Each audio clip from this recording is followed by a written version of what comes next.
Good morning, everybody. Happy Monday. How's everybody doing today? So some of you may have heard the news. I'm officially a US citizen. That was a really big thing last week. It was a very moving ceremony. It was a big event. There was a lot of people there. Almost 400 people received their citizenship at the off ceremony last week in San Antonio. So big congratulations to everybody that was with me, and a big thank you to everybody for your feedback. It was so very well appreciated, and I'm really ready to do a lot more things now.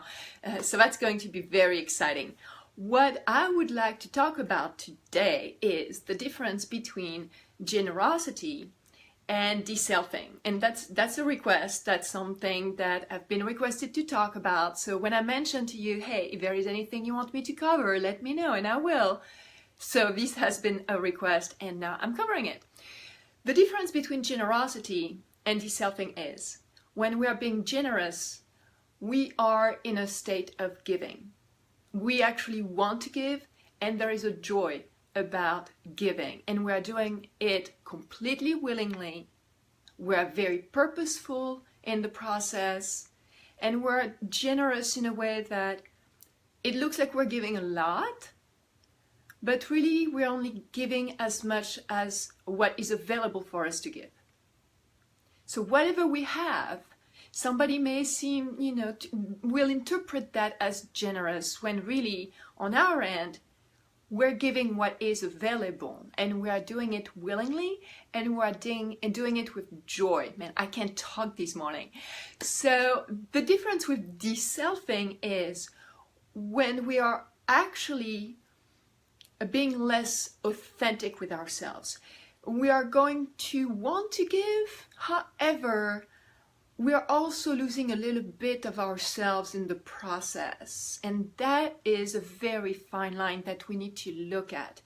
That's something that we can find in, for example, if I say, oh, I'm going to sacrifice my weekend to help somebody. And the word sacrifice is very important there, because all of a sudden, oh, if I'm sacrificing myself or my time, I'm being very generous. Like, well, that depends. Because if you say I'm sacrificing my weekend to help my child work on a school project or to help my friends move, if you're still doing it out of joy and purpose, it's very different. That's like, oh, I have to sacrifice my weekend because if I don't help my friend move, I'm going to come across as a jerk. That wouldn't be giving anyway. Anything that is going to lead to resentment is going to be counterproductive. And that's the trick. When we give something, being able to detect that, okay, am I giving out of willingness and out of joy, or am I doing it out of obligation? And if I'm doing it out of obligation, is that obligation in alignment with my values? Is that something that is going to resonate with me? Is that something that when I look at it, not just today, but a month from now, I was like, yes, that was my responsibility. I felt it was my obligation to do this. And that's the big thing, and I was glad I did it. That's the thing. I'm glad I did it. Instead of, that was my obligation, I was supposed to do it, and I didn't want to because I don't feel appreciated in that organization, community, family, fill in the blank. And then you will have resentment. That's what we're trying to avoid. We're going for joy, and we're trying to avoid resentment. So that's the trick, especially when we are within certain circles, when we have given ourselves certain titles, and that could be the title of mother, father, friend.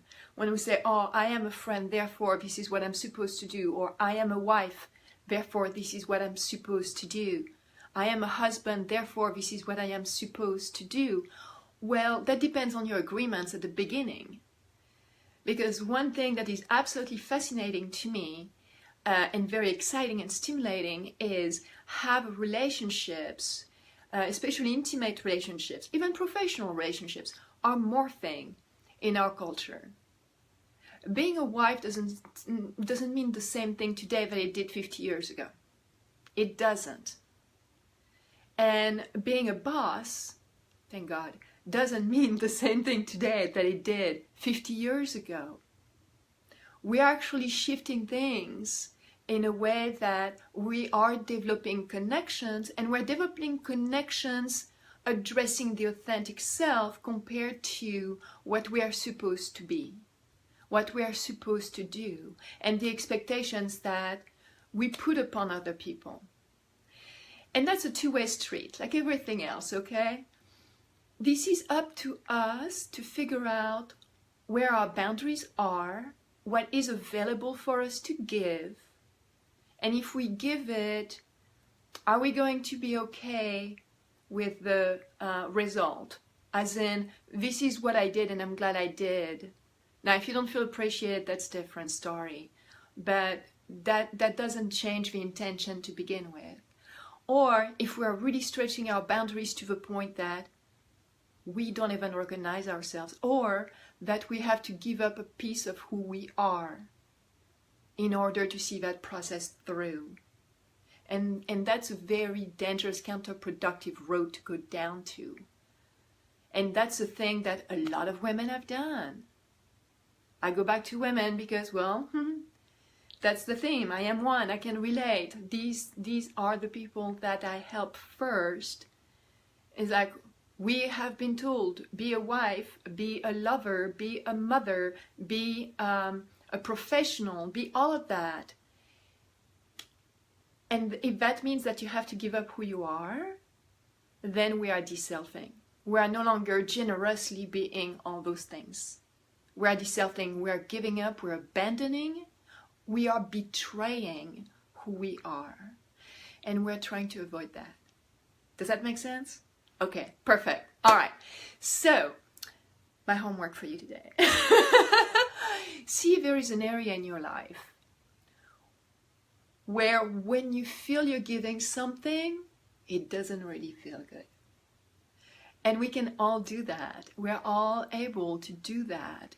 If we just pause, it's like, if I do this, am I going to feel good about it? Or does that pinch? Or it's like, yeah, I'm going to be angry at that person for doing it, or I'm going to be resentful, or I'm going to do it because I feel forced to do it, or I'm going to do it because I don't want to be ridiculed if I don't do it, all that jazz. If there is an area in your life that actually starts connecting a negative feeling when you're doing something, you're giving something, see what area of your life you can tweak so that, yeah, you may have to say no. Just say no. It's okay. No one's going to die. We're just going to say no. We're going to set some healthy boundaries, and we're going to give what is available, and what's not available, well, it's not there anyway, so don't give it away. Don't give what you don't have. And everybody will be happier at the end, I promise. So that's my encouragement. That's my invitation for you this week. See which area of your life needs maybe some retweaking when it comes to what you're giving, so you can stay generous and not deself yourself. You can stay yourself in the process and still be generous. Yes? All right, perfect. If you have any other requests, please let me know. And until next week, reach for the greatest version of yourself. You can do it. Bye-bye.